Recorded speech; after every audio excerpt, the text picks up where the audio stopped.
Mr. Folwell is the treasurer of North Carolina and has, along with Julie Havlack at his department, done excellent forensic work on where the money has gone to hospitals, especially during COVID, while patients are not getting what they deserve as far as care or charity care.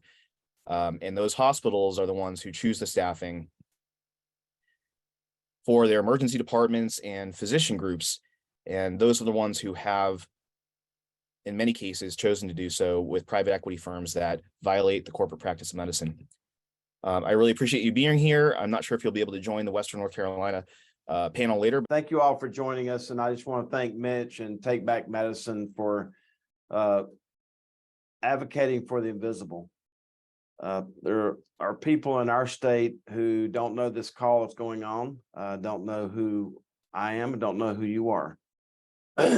But these individuals are suffering and being punished because of things that are going on in healthcare. And I know that everybody on this call had a choice of where to spend their time this morning, but I just want to encourage you and tell you that based on the fact that everybody knows something's wrong with healthcare and healthcare pricing, that you're going to be on the right side of history. As the state treasurer of North Carolina, we manage $250 billion, but one of my 20 duties is I chair the state health plan board, which means that we are the largest purchaser of healthcare in North Carolina. And we've put together several reports that talk about overcharging, that talk about the hundreds of millions and billions of dollars that the hospitals in North Carolina made during COVID.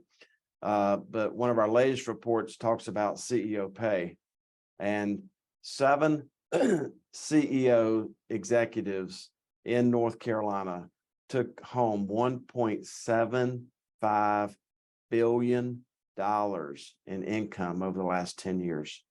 You can read more about this on our website, nctreasurer.com. I met Mitch because of the HCA purchase of Mission Health. Mission Health was an independent, high quality, high access, affordable healthcare provider in Western North Carolina, where in 4 years, the wheels have come off of healthcare in Western North Carolina. The wheels are coming off healthcare, in my opinion, in New Hanover County, with Novant's taking over New Hanover Regional, which was also independent, high quality, high access, and affordable cost. And it just seems like what we're seeing across North Carolina, and you're seeing it in your region also, is that these CEOs have gotten their P's crossed. The reason that these entities were formed were to always put patients over profits. But now at almost every turn, it's profits over patients. So what are we after in North Carolina? Very quickly, we're after these entities to be transparent with what they're charging people for healthcare. This is what was returned to me as the state treasurer and as the largest purchaser of healthcare in North Carolina as the master price list of UNC Healthcare.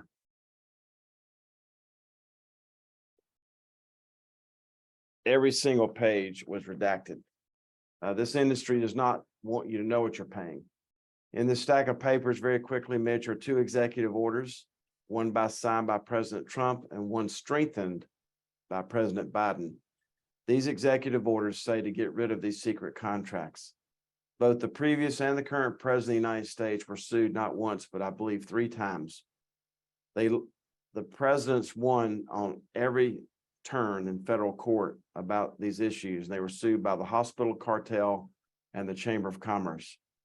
And I'm paraphrasing, but this is what that was said in the Wall Street Journal when they lost the 3rd time.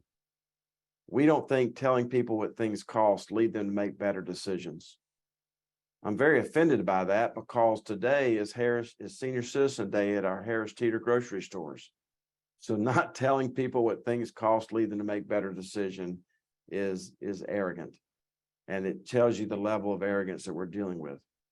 So what are we after in North Carolina as it relates to Take Back Medicine? We want the hospital cartel to start abiding by the president's executive orders on secret contracts.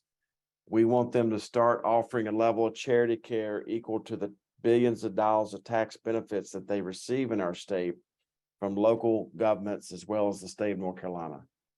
We want them to stop breaking people's kneecaps when they don't pay their bill, which is destroying their upward mobility and their joy of achievement, which causes their cell phone bill to go up, their basic liability insurance on their car to go up, and it prevents them from even buying a home in some instances or renting housing in their local communities because of these credit scores associated with this healthcare cartel.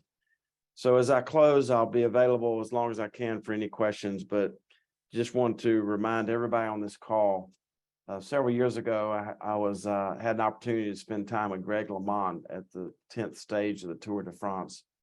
And if you want to think about being on the right side of history and the courage that it takes to stand in the box, because everyone knows that something is wrong with healthcare, just think about Greg LeMond. Not for one, not for two, not for four, but probably 7 to 10 years. He was trying to expose what was happening with doping in the Tour de France. And obviously now he's been vindicated. So if you ever get lonely and you're ever looking for the fortitude to continue this fight, to advocate for the invisible, think about Greg LeMond, because what we're really talking about is not only the opportunity to be on the right side of history, but also probably, in my opinion, as the chief financial officer of North Carolina, who manages one of the largest pools of public money in the world, the biggest transfer of wealth in my lifetime, from the average people of our state to these multi-billion-dollar corporations who disguise themselves as nonprofits.